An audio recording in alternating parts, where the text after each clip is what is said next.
Before I begin, I'd like to kind of point out a couple of things that you'll notice on some of the first slides in particular that we have up here. If you could change to the very next slide for me.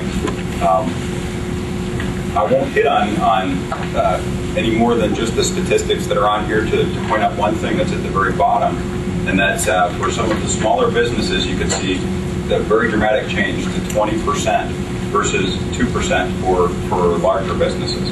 One of the biggest things that I would point out to that is that some of the smaller businesses choose not to, or choose to say, we don't have time to institute policies that maybe some of the larger firms might have the ability to do. We don't have the legal departments that can give us the advice. What we do in a mall environment such as SuperMall is one of our greatest strengths and challenges at the same time is that we are so diverse. With over 140 different retailers housed under one roof, there are next to 50 different general policies that you'll find and how they deter theft, fraud, loss prevention. If you recall, Chief Karnofsky did make one reference to a frustration that the Auburn Police Department and any police department will share with you is that oftentimes, even for the larger crimes, a retailer may choose not to prosecute for whatever reason. Maybe the amount or the value was not worth their time. Today you've heard a lot about things like embezzlement and hundreds of thousands of dollars in losses. And I think that as a small business owner, what you really need to concern yourself with is that you are the first line of defense. And that $10 is just that, $10. It adds up to those hundreds of thousands of dollars in theft that Safeway has referred to so much. These little things that are passed along are your loss. If you choose not to press charges in a case where you have captured even the smallest of a criminal, you're only encouraging that person to go home and tell all of their criminal friends. I think that's important to recall too, that a criminal is a friend with a criminal in the company that they keep. What we do at SuperMall is then try to train a lot of our stores that may not have the advantage of large legal departments, loss prevention divisions, on that very thing. Press charges, communicate, share, allow us to lead the way. But one of the largest concerns that is very relevant in the case of internal theft, fraud, anything of the sort, even a standard shoplifting of a very small item, never ever exchange liability or exchange loss prevention for liability. Even the potential of stopping somebody and being incorrect about that stop does present a challenge, and it could provide you with an unnecessary lawsuit. So be very sure and weigh those advantages and disadvantages in every case. On the next slide, if you would mind. These are a lot of things, and I think what I'd like to point out most about this is I'm not going to repeat any of this, because with the exception of maybe grab and run, you've heard of everything that's already on this slide.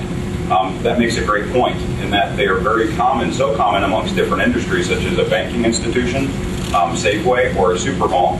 What you see there is that they're so common that they happen everywhere, and they are applicable in almost every case. So know them, be a step ahead of those criminals that may take advantage of any of these things that are pointed out here. Next slide.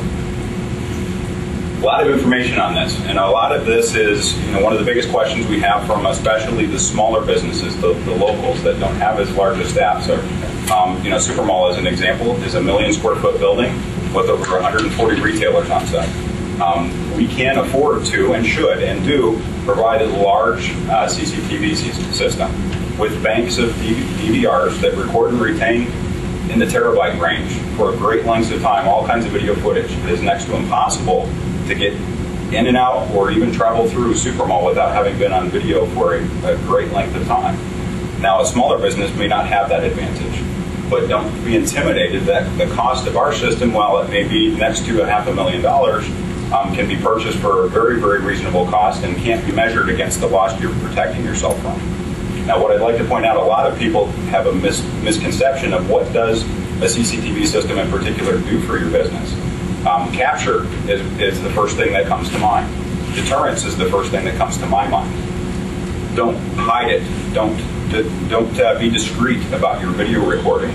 Let people know what you're doing, that they're on record, whether that be a customer or an employee. Internal theft is a huge concern, and one of the things that you notice the second bullet point here is dual control practices. That doesn't just necessarily mean having two people present for a check and balance, but maybe it means having a paper record be associated also with video time-sensitive information.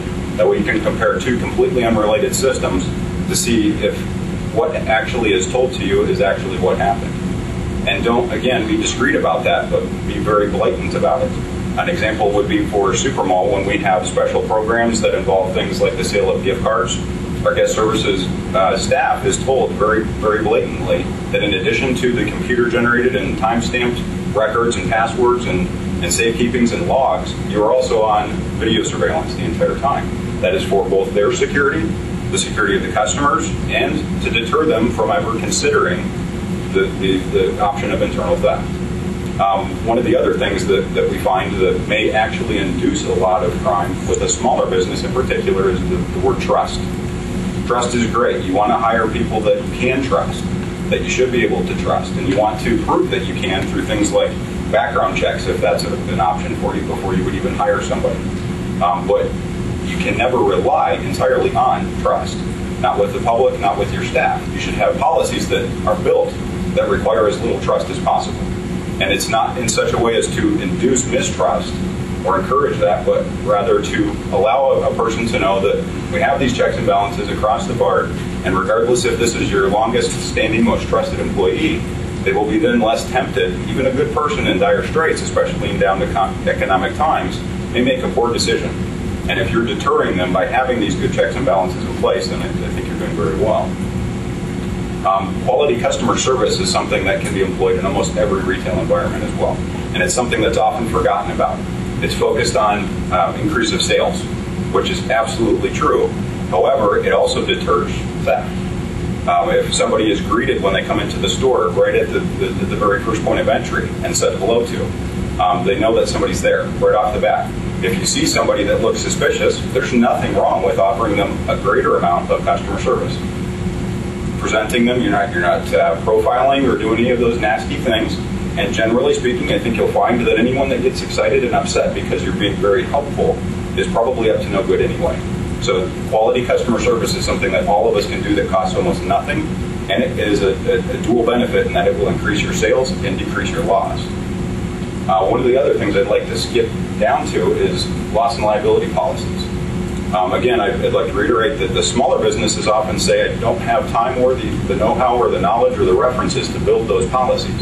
You don't have to have the aid of a large legal department to do that. Know where your weaknesses are. Look for them. Think like a criminal. Forums such as this will tell you what others are experiencing. Communication is a key. In a mall environment, you have the advantage of having a centralized security department that shares all information amongst all stores, and it is reported to us. We don't stop there. We talk with our neighbors. Walmart Supercenter is adjacent to, but not on our property, but we communicate with their loss prevention. It's not unheard of for us to speak with the folks over at Emerald Downs about any experiences that they may be having. However irrelevant it may seem, what affects your neighbor does affect you. And if you are not employing policies that are consistent with your neighbors, you're asking for trouble there as well. If you are the one and only store in a row that doesn't talk with your neighbors, that doesn't share information, that doesn't keep in tune, and also doesn't prosecute, who do you think the criminals are going to go after? They're going to go after your store. The criminals know this information. In those policies, again, some of the things that you need to address and make careful decisions on are what are you going to do when something happens? It's not a matter of if, it's a matter of when. Are you going to allow staff in your store to pursue a criminal? You have a right to your property and to control its laws, but are you going to choose to exchange with over-aggression a liability in exchange for that product? So think through that carefully. There is no right or wrong answer in those situations, but think through that carefully. It is up to you to decide that. Searches are another topic that you occasionally hear about. You need to think about these things, make those tough decisions ahead of time. Are you going to ask to see inside a woman's purse that you believe may have stolen something and shoplifted? You need to think through that very carefully because there is a liability in doing so. Detention and false stops. Oftentimes what the general public will do is say, I believe that security has the authority of a police officer when in fact they do not. But we all do, as citizens, have the right to our own property and have the right to retain it and have the right to pursue if it's being lost. But communication with the police department, I think, is even more critical in that case. Allow them to do their job. What we assign our security with is the chief duty of deterrence, being visible, being seen, and then reporting when they do find something to the correct individual. SuperMall happens to bank with Columbia. One of the things that we might do if we're having or experiencing an issue that might involve some kind of a banking issue, whether it be check fraud or otherwise, we're going to call them and talk to the right expert. We are not that expert. When we want to talk about what our legal rights are in pressing charges in a particular case, we're not going to necessarily rely on ourselves for that, but talk to the police department and see what rights we do have. But there is no excuse, however small a business may be or however large, in not having instituted and firmly training the front line of defense and your staff on whatever your policies may be. One of the most effective, though, again, is deterrence. Though there must be a large amount of policy that's set around capture, deterrence is absolutely, inarguably, your first line of defense. Another thing that I'd like to point out, too, in that communication doesn't just stop with, be as creative in that area as you possibly can. For instance, one of the things that we do, I mentioned talking to Emerald Downs and super centers, but we also talk with competition. Because your competition shares the same goal that you have in every way. Build up those relationships. Don't think that SuperMall doesn't talk frequently with South Center. Don't think that we don't talk with South Hill. Don't think that we don't talk to our peers that are even in other states. We want to stay in tune with what they're experiencing, because if they have experienced something that we have not, chances are we will very soon, and vice versa. Sharing that information is absolutely critical.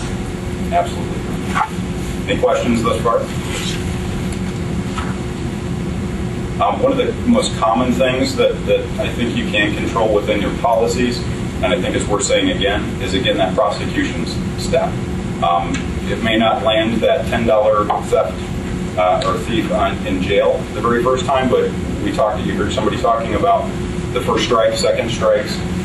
These are the things that there must be a consequence, and if there is no consequence, you're only asking for further crime to be committed to you.